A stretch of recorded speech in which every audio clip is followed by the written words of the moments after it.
Eu saúdo a todos com a graça e a paz do nosso Senhor Jesus. Amém. Agora, meus queridos, abramos as nossas Bíblias no livro de Atos dos Apóstolos, capítulo 11.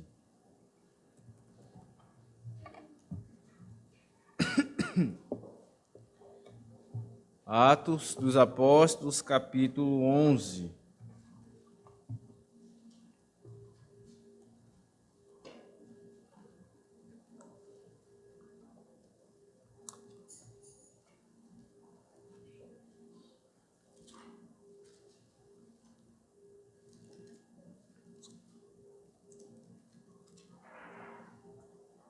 Eu vou ler a partir do verso 19 até o final. E essa será a porção que, pela graça de Deus, nós vamos, nessa noite, expor. Então, peço que os irmãos atentem à leitura e à pregação da palavra do Senhor. Então, os que foram dispersos por causa da tribulação que sobreveio a Estevão, se espalharam até a Fenícia, Chipre e Antioquia, não anunciando a ninguém a palavra, senão somente aos judeus. Alguns deles, porém, que eram de Chipre e de Cirene, e que foram até Antioquia, falavam também aos gregos, anunciando-lhes o evangelho do Senhor Jesus. A mão do Senhor estava com eles, e muitos, crendo, se converteram ao Senhor. A notícia a respeito deles chegou aos ouvidos da igreja que estava em Jerusalém, e enviaram Barnabé até Antioquia. Tendo ele chegado e vendo a graça de Deus, alegrou-se e exortava a todos que com firmeza de coração permanecessem no Senhor. Porque era um homem bom, cheio do Espírito Santo de fé, e muita gente se uniu ao Senhor. E partiu Barnabé para Tarso à procura de Saulo, tendo-o encontrado, levou-o para Antioquia.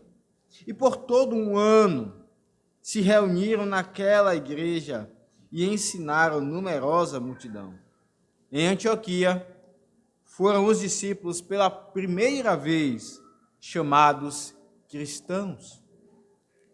Naqueles dias desceram alguns profetas de Jerusalém para Antioquia, e apresentando-se um deles, chamado Ágabo, dava a entender pelo Espírito que estava para vir grande fome por todo o mundo, a qual sobreveio nos dias de Cláudio. Os discípulos, cada um conforme as suas posses, resolveram enviar socorro aos irmãos que moravam na Judéia. O que eles, com efeito, fizeram, enviando aos presbíteros por intermédio de Barnabé e de Saulo. Amém.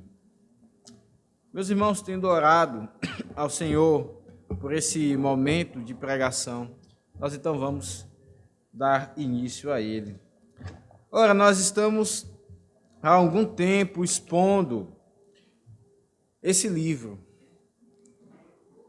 essa narrativa maravilhosa e tão importante para a igreja, para a vida da igreja.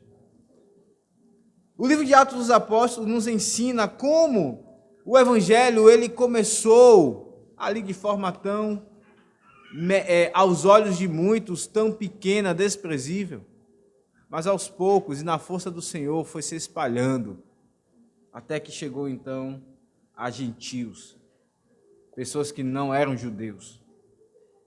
E nós olhamos então para esse texto, o último texto, inclusive, que expusemos até o verso número 18 de Atos 11, e vemos como Pedro ali se explicou diante de irmãos judeus, porque até então aqueles irmãos olhavam para Pedro com olhares tão ácidos, julgando porque ele estava na casa de gentios, comeu com gentios.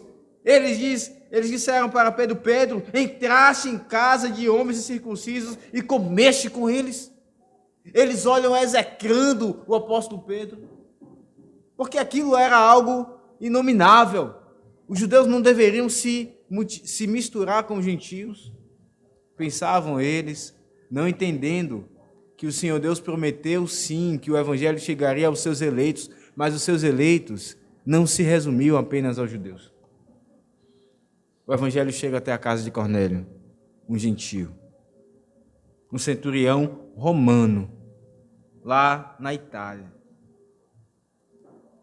Mas perceba que o Espírito Santo, aquele quem está contando essa história, através do evangelista Lucas, ele agora para e retorna até o ponto da morte de Estevão. É assim que começa o verso 19. Veja que diz: então os que foram dispersos por causa da tribulação que sobreveio a Estevão.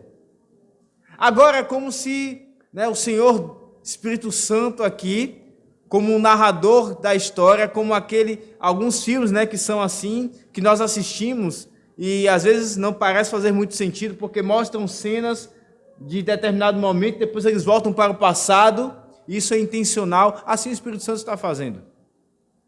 Ele permite que chegue a história aqui, a narrativa, até o momento em que o Evangelho chega à casa de Cornélio, mas para que nós entendamos que a vontade do Senhor Deus é que o Evangelho chegasse a gentios não pela instrumentalidade de Pedro, mas pela instrumentalidade de Saulo. Agora aqui a história recua até Estevão. E Saulo aqui, aos poucos, vai tomando notoriedade. O Senhor Deus vai começar a usá-lo diante dos gentios. Ora, meus queridos, nós não devemos ser românticos diante da tribulação, diante da perseguição. Quando nós olhamos para a história da igreja, nós olhamos para irmãos que chegavam a tal extremo de confiança no Senhor, que eles se entregavam para os seus algozes, perversos e ímpios. Eles procuravam a ocasião para que eles fossem presos, não que eles cometessem algum erro, algum pecado, mas eles simplesmente procuravam onde é que estava a perseguição. Aqui estou eu sou um seguidor de Cristo. Em tempos em que o cristão era morto, porque ele não professava que César era o Senhor. Esses irmãos não usavam de inteligência. Não era algo pecaminoso que eles fugissem da perseguição. O Senhor Jesus ensinou aos seus discípulos que eles deveriam fugir, inclusive. Mas a fé no coração desses irmãos era tão grande, tão latente, que eles chegavam até mesmo a esse extremo de não fugir da perseguição. Mas esses irmãos aqui, note bem, diz o texto, que nos dias da tribulação que sobreveio a Estevão, eles se espalharam. Eles fugiram de Jerusalém. Eles não foram românticos demais diante da perseguição. Não, eles não fugiram por medo. Não era porque eles temiam um homem. Não era porque eles temiam aquele que só podia fazer perecer o corpo e não temiam aqueles que podia fazer perecer tanto o corpo quanto a alma. Não, não era por isso. Era porque eles sabiam a importância de espalhar o Evangelho. Eles fizeram a leitura. Certamente eles lembraram que Cristo disse que eles deveriam ser testemunhas também até os confins do mundo. Então assim eles saem de Jerusalém. Eles fogem não por medo, mas para que o Evangelho seja divulgado. Irmãos, isso pode acontecer conosco. Nós temos vivido dias em que ameaças nos rondam. E é possível que a nossa fé, e obviamente aqueles que se abraçam à fé cristã, eles sejam perseguidos. Aqueles que se posicionam e dizem quem é o Senhor de fato, em quem eles creem, eles podem ser perseguidos. Ora, nós não devemos ser românticos demasiadamente diante dessa situação. Não devemos pensar que a perseguição ela está tão longe assim de nós. Ela pode estar muito perto, mais do que nós imaginamos. Talvez ela venha, porque temos combatido o assassinato de crianças no ventre, aquilo que muitos não querem dizer que é aborto, mas é exatamente isso que significa. Assassinar crianças no ventre é quebra do mandamento de Deus. Talvez nós sejamos perseguidos porque nós estamos defendendo que a união de pessoas do mesmo sexo quebra a lei de Deus. Talvez você seja perseguido, a perseguição venha porque você diz que homem e mulher devem se casar e não há outra forma de constituir família. Na verdade, Deus faz com que nasça tanto homem ou mulher, e não há uma terceira via. Isso não é escolhido por quem nasce. Talvez você seja perseguido porque você combate a desfiguração dos papéis bíblicos na família, do papel do homem e da mulher. Mas o que fazer diante disso? Fujamos como esses irmãos. Fujamos para espalhar o Evangelho o quanto nós pudermos. Fujamos. E não somente isso, ensinemos os nossos filhos, para que essa geração que ficará, eles sejam firmes, fiéis a Cristo, e eles então amem ao Senhor Jesus e continuem obedecendo a ordem de Cristo, espalhando o Evangelho até os confins da terra, até que Ele volte. Aqui estão esses irmãos. Eles não estão sendo românticos demais diante da perseguição, mas eles fogem para espalhar o Evangelho, para atender a ordem de Cristo. E olhando para esse texto, então, nós podemos ver como a primeira vez os discípulos de Cristo são chamados de cristãos. Nós olhamos para esse texto e vemos que ali na implantação da igreja em Antioquia, é naquele momento que eles então são chamados de cristãos. Por isso, esse é o nosso primeiro ponto, a implantação da igreja em Antioquia, onde eles ali então são chamados de cristãos. Em segundo lugar, o nosso segundo ponto é que Cristo encoraja a sua igreja. E em terceiro lugar, Cristo faz a sua igreja agir com misericórdia, viver a misericórdia. Veja em primeiro lugar, então, a implantação da igreja em Antioquia, onde ali eles são chamados de cristãos em primeira vez. Perceba que nós olhamos para esse texto e já temos visto a limitação de irmãos judeus que não entendiam que o evangelho deveria ir aos gentios. Eles então se espalham pela Fenícia, Chipre, Antioquia, mas eles falam do evangelho apenas aos judeus. Mas perceba que há a ousadia de outros irmãos. Veja o que diz o verso 20. Alguns deles, porém, que eram de Chipre e de Cirene e foram até Antioquia. Eles foram até um pouco mais adiante. Eles saíram da sua comodidade. E eles também falavam aos gregos, anunciando-lhes o evangelho do Senhor Jesus. Ora, Antioquia era a terceira maior cidade do Império Romano.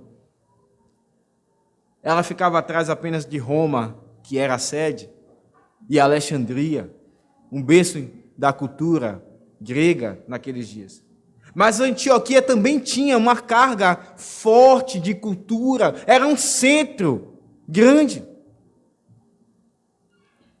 E ali então é que eles vão falar aos gregos. Quando o texto diz gregos aqui, pode ser tanto aqueles que de fato nasceram na Grécia e estavam ali, quanto aqueles que falavam grego, porque a língua universal naqueles dias era o grego, assim como hoje, a língua universal é o inglês. Você vai para a França e se você fala inglês, você consegue se comunicar bem. Assim era o grego naqueles dias. O Império Romano vinha, mas ele tinha que respeitar a língua grega. Então esses irmãos falam do evangelho aos gregos, aqueles que falavam grego. Mas o que é que eles falam? Eles anunciam o evangelho do Senhor Jesus. Uma tradução mais fiel aqui é que eles evangelizavam. E o que era a mensagem, o conteúdo dessa evangelização? O Senhor Jesus. A boa nova, o ato de evangelizar é falar boas novas. E o que é a boa nova? É o Senhor Jesus. Ora, eles não falavam então qualquer outra coisa, irmãos, senão essa boa nova maravilhosa. daquele que venceu os nossos pecados na cruz. Como nós cantamos hoje aqui, eu venho como estou. Sim, venho como estou. Por quê? Porque Jesus por mim morreu. Eu venho como estou. Sim, as minhas faltas são grandes, mas tu que morreste em meu lugar, não morreste em vão. E por isso então me podes conceder perdão. Esta é a boa nova. Sim, nós somos grandes pecadores, mas Ele então consegue mudar o nosso coração e nos fazer amar o Evangelho, amar a Sua palavra. Era exatamente acerca de Cristo. É algo tão simples, como Ele era um simples carpinteiro, mas é igualmente profundo e poderoso a cada vez que nós ouvimos. Este é o conteúdo, era o conteúdo daquela mensagem. E este é o conteúdo ainda da fiel mensagem do Evangelho em nossos dias. O Senhor Jesus, a sua pessoa. Perceba que a mensagem, o conteúdo não era você é o centro de Deus, como alguns dizem. O conteúdo da mensagem não era afagar o coração e as emoções das pessoas, não era fazer com que elas se sentissem melhores em si mesmas. O conteúdo da mensagem era dizer: vocês ofenderam a Cristo, mas deixa eu te dizer, Ele tem perdão se você se arrepender. Este é o Evangelho. Era isso que eles pregavam. Mas perceba que, embora eles tenham sido fiéis nisso, não ia adiantar nada se não fosse o Senhor. O Senhor estava com eles. Assim como o Senhor estava com Neemias, e ele relata, dizendo em pensamentos, em orações, o seu Espírito Santo relata lá no livro de Neemias, as orações na mente de Neemias. O Senhor era comigo, o Senhor me favorecia. Assim também, veja o que diz no verso 21, a mão do Senhor estava com eles. E muitos, crendo, se converteram ao Senhor. Não, meus irmãos, não é meramente a boa teologia que pela graça de Deus nós conhecemos, que irá converter o coração das pessoas. Não é o mero ouvir essa mensagem, mas é exatamente o ouvir essa mensagem com a aplicação do Espírito, a força do Espírito, que então estava com eles. A boa mão do Senhor guiando tudo. E então, o poder de Deus, era isso que fazia com que aquela mensagem tivesse efeito. De nada adiantaria então que eles fossem fiéis sem o poder de Deus. Perceba que eles então, diz o texto que muitos se converteram. Esse é o efeito no tempo do Senhor, de pregar o Evangelho fiel, muitos sendo convertidos em todos os cantos. E diz o texto que isso chegou à igreja lá em Jerusalém. E eles então enviaram Barnabé até Antioquia. Barnabé era natural de Chipre, diz Atos 4:36.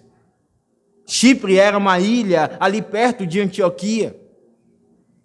E talvez por isso é que os irmãos, a igreja ali, a liderança ali de Jerusalém, tenha enviado Barnabé, porque ele já conhecia a região. Provavelmente tinha até mesmo parentes ali em Antioquia. E ao saber disso, então, a igreja envia Barnabé.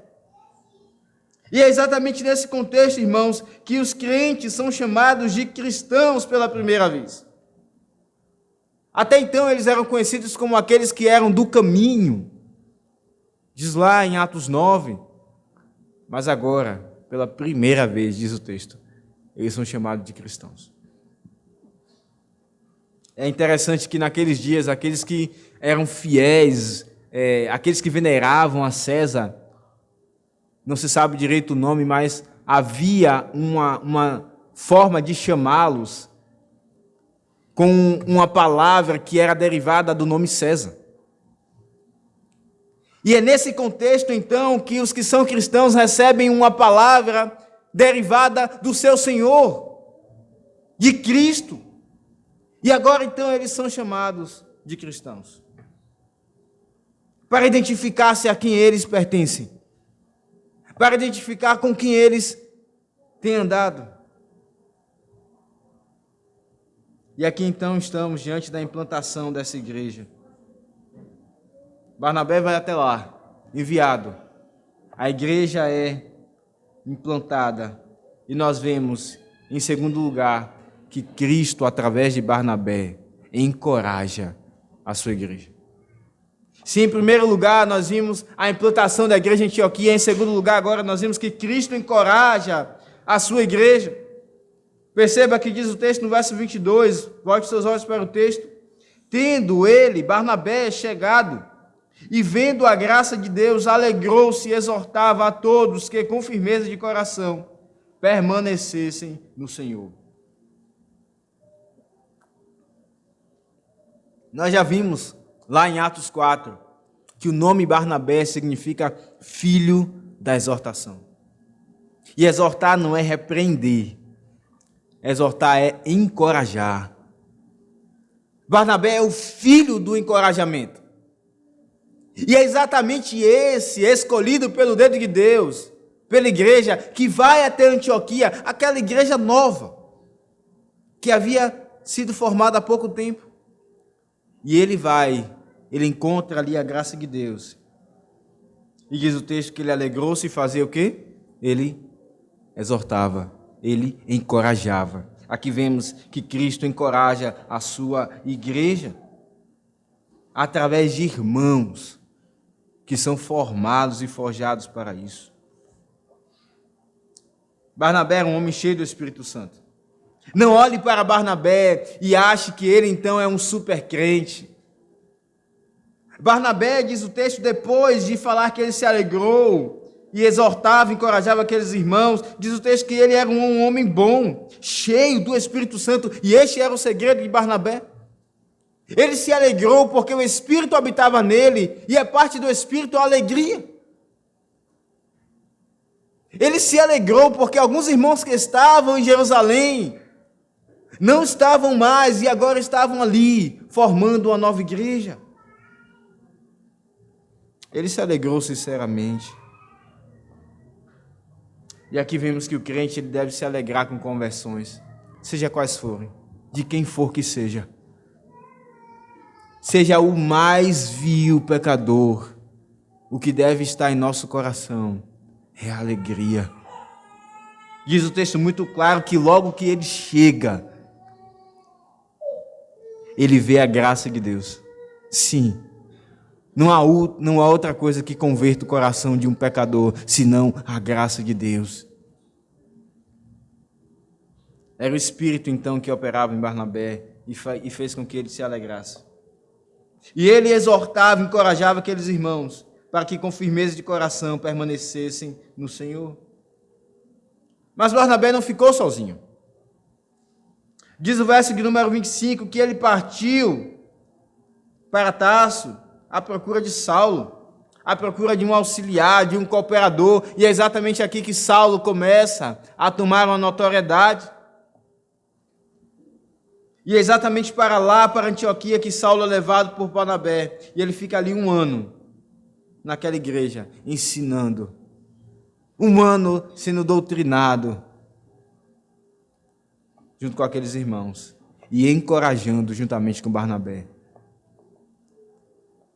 Mas perceba que depois de tudo isso, passado alguns dias, mas perto mesmo desse acontecimento, diz o verso 27, que naqueles dias desceram alguns profetas de Jerusalém para Antioquia, e apresentando-se um deles, chamado Ágabo, dava a entender pelo Espírito que estava para vir grande fome por todo o mundo, o qual sobreveio nos dias de Cláudio.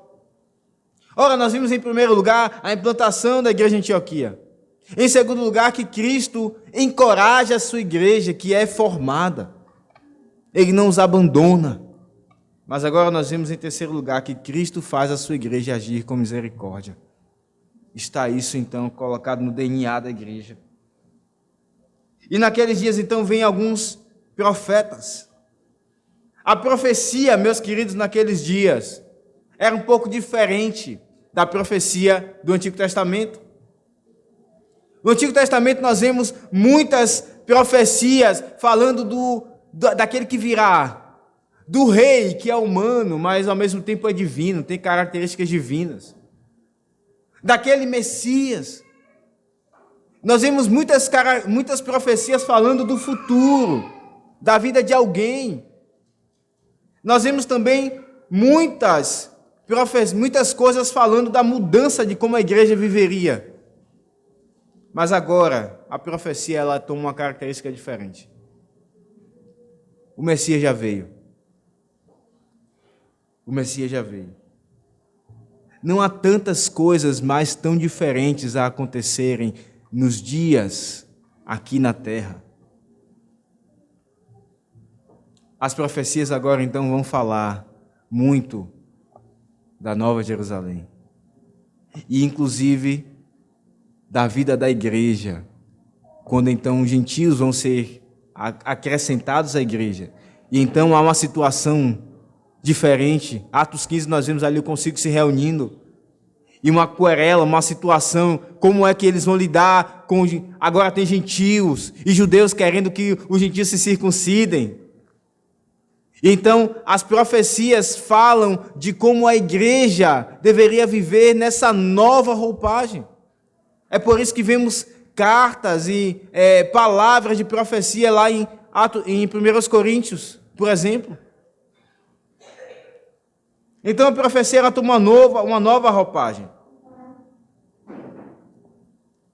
Mas ela continua sendo a palavra de Deus na boca de alguém. E diz o texto que ela veio, essa fome que viria por todo mundo. O mundo aqui, obviamente, não é numa forma, no sentido de todos os locais do globo terrestre. Mas o mundo aqui se referia ao Império Romano, que era o mundo para aqueles irmãos. Era a vastidão que então eles viviam. Quando nós falamos, inclusive, do mundo, pouco se fala de nações como a Austrália, como outras. Fala-se mais da Europa e Estados Unidos. É o mundo de hoje. O mundo daqueles irmãos era o Império Romano. E a fome veio. É certo, Lucas diz, a qual sobreveio nos dias de Cláudio. Lucas escreve depois que essa fome veio. E diz que, diante dessa profecia, os discípulos não ficaram parados. Ao saber que seus irmãos iriam passar necessidade, e tendo eles condições de ajudar, tendo eles sido assistidos, miseráveis que eram, sido assistidos pelo grande rei, aquele que tem todo o ouro e toda a prata, mas aquele também que tem a rica salvação. Aqueles irmãos agora vão mover os seus bens para ajudar e enviar socorro aos irmãos que estavam na Judeia. Socorro aqui é diaconia. É diaconia, a palavra diaconia. E então esses irmãos enviam misericórdia, enviam socorro. E a motivação deles, meus queridos, é algo que está na lei do Senhor. O Catecismo Maior nos fala, lá na pergunta número 127, o seguinte: qual é a honra que os inferiores devem aos superiores? E falam-nos aqui muitas coisas, inclusive a fidelidade, a despesa, a manutenção e o apoio devido à pessoa e autoridade deles, conforme seus diversos graus e natureza das suas posições. Qual era a relação? Por que nós estamos falando de relação de superior e inferior diante desses irmãos? Aquela era uma igreja filha da igreja de Jerusalém. E certamente aqueles irmãos são movidos pela honra que eles deveriam dar por terem sido plantados, nasceram da igreja de Jerusalém. Então eles se movem para assistir e socorrer aqueles irmãos. E eles entregam então esses bens aos presbíteros, diz o texto, que por intermédio, eles foram enviados aos presbíteros, por intermédio de Barnabé e de Saulo. E certamente nós não precisamos aqui que o texto diga explicitamente esses presbíteros procuraram os diáconos, porque nós já vimos lá em Atos 6 que eles foram eleitos para assistir com misericórdia à igreja. O contexto nos ensina isso.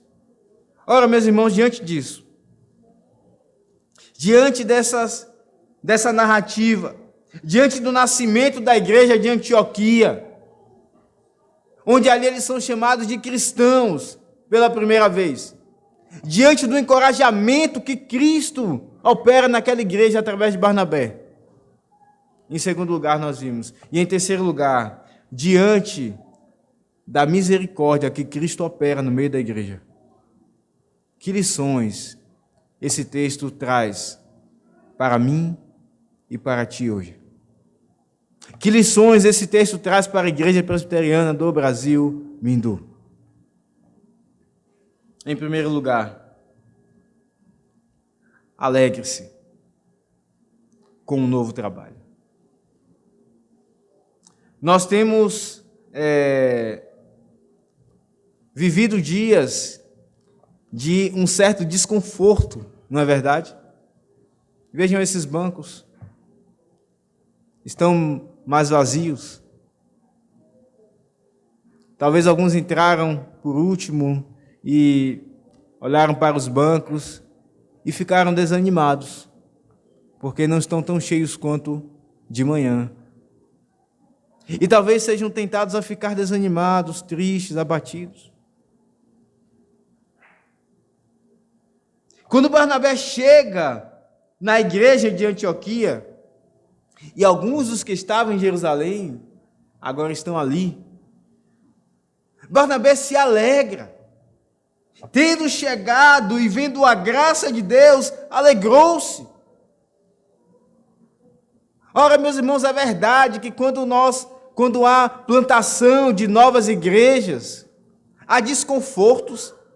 Nós não vemos com a mesma frequência irmãos que antes víamos. Mas pensemos de uma forma mais ampla. O reino de Deus está crescendo. Mais pessoas vão ser alcançadas. Nós fazemos parte da mesma igreja. Cristo está alcançando aqueles por quem Ele morreu, assim como Ele te alcançou algum dia atrás. Assim como alguém teve que sair do seu conforto para que você ouvisse o Evangelho. Assim agora estamos vivendo. Então alegre-se. Alegre-se. Apoie. Uma vez que o nosso conselho decidiu abrir um novo trabalho, apoie isso. Visite. E pergunte aquilo que você pode fazer. Eu não digo que você deve ficar lá. Alguns irmãos que já foram designados para congregar ali à noite. Mas se envolva. Afinal de contas, somos a mesma igreja. É isso que nós devemos fazer. Alegrar-se. Porque isso faz parte da operação da graça de Deus. Cristo, como aquele grande estrategista das missões, Ele então está movendo os seus membros e a sua igreja está crescendo. Essa é a primeira aplicação que temos. Mas a segunda aplicação é que a missão deve começar no nosso lar. Por muitas vezes, quando nós falamos de missão, as pessoas pensam em ir para uma outra nação, uma cultura bem diferente. E nós não nos preocupamos, por vezes, com aqueles que estão na nossa própria casa. Ou com aqueles que são parentes próximos, aqueles que vemos com uma certa frequência. A missão começa em nosso lar. A missão começa ensinando os filhos, vivendo o Evangelho em casa. A missão começa comigo. Não adianta que nos preocupemos com perdidos se nós não estamos tão bem nos caminhos do Senhor. A missão começa em nosso coração. Por isso, cuide do seu lar. Fortaleça a alma daqueles que estão ao seu redor. E aí sim nós podemos pensar em outros que não estão no Evangelho. Então a missão, em segundo lugar, ela começa em nosso lar. A terceira aplicação que tenho é que é necessário que tenhamos estratégias. É necessário. As missões e os novos, a expansão da igreja, ela não pode ser feita de forma irresponsável, de qualquer jeito. É necessária estratégia. Cristo, ele disse, ora, vocês vão começar em Jerusalém, vocês serão minhas testemunhas em Jerusalém, depois em toda a Judeia, na Galileia e até os confins da terra. Havia uma ordem, havia um procedimento a ser obedecido. Eles deveriam começar com os judeus primeiramente.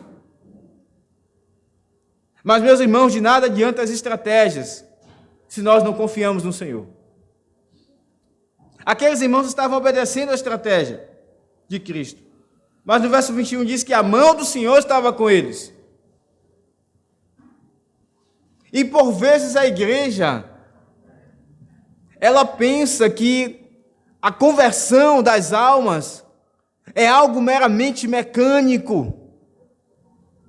E coloca estratégias meramente humanas. Estabelece tempos para que as igrejas sejam organizadas.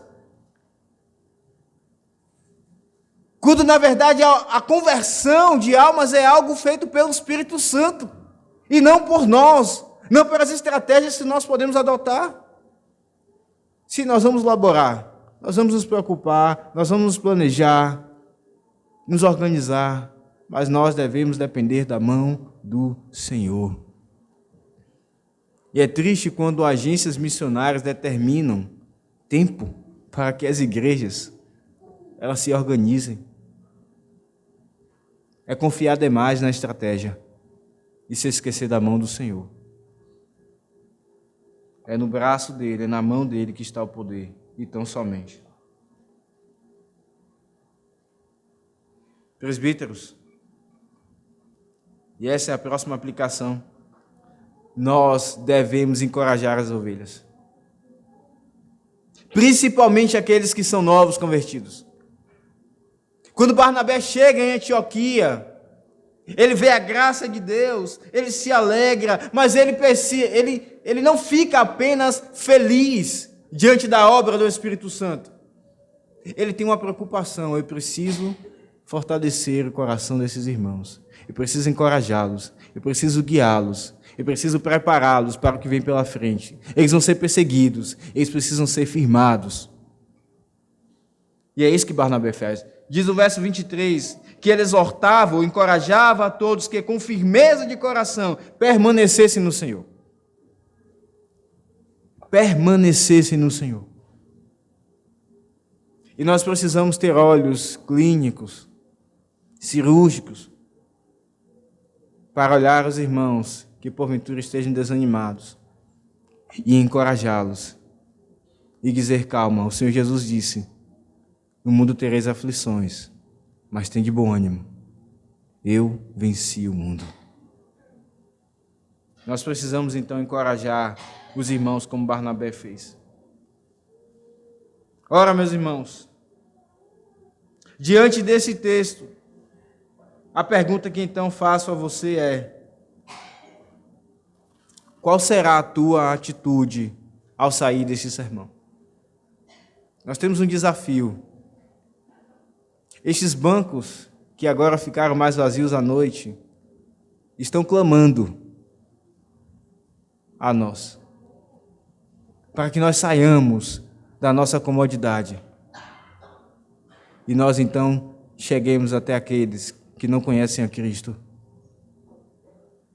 para que nós continuemos aquilo que a igreja, que Cristo começou na igreja.